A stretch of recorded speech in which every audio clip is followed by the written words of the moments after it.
અરવલ્લીના મોડાસામાં દવાની સેવા આપતો હોસ્પિટલ કર્મચારી જ દારૂના ધંધામાં સંડોવાયેલો હોવાનો ચોંકાવનારો કિસ્સો સામે આવ્યો છે।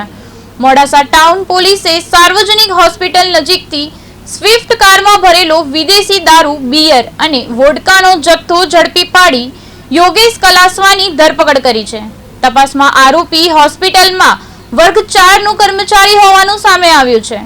પોલીસે રૂપિયા 2.39 લાખનો મુદ્દામાલ જપ્ત કરી વધુ કાર્યવાહી હાથ ધરી છે। મોડાસા ટાઉન પોલીસ સ્ટેશનના police inspector Shri R D Chaudhary સાહેબને એક ખાનગી રાહે બાતમી મળેલ કે સાર્વજનિક હોસ્પિટલ ખાતે એક સ્વિફ્ટ ડિઝાયર ગાડી નંબર પ્લેટ વગરની પડેલી છે અને એના અંદર દારૂ ભરેલો છે।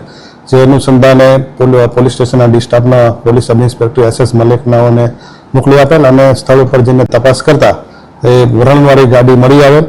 એના અંદરથી 17 પેટી બિયર અને દારૂની બોટલો મળી આવેલ અને એમાં જે એક ઇસમ મળી આવેલ જેનું નામ છે યોગેશ ખેમજીભાઈ કલાસવા, એમનું ધંધાસણ ભિલોડાના છે અને ગાડીમાંથી મળી આવેલ માલ તથા ગાડી તથા એક ઓપ્પો મોબાઈલ એ મળી અને 2,39,000નો મુદ્દામાલ કબજે કરવામાં આવેલ છે અને ગુનાની તપાસ હાલ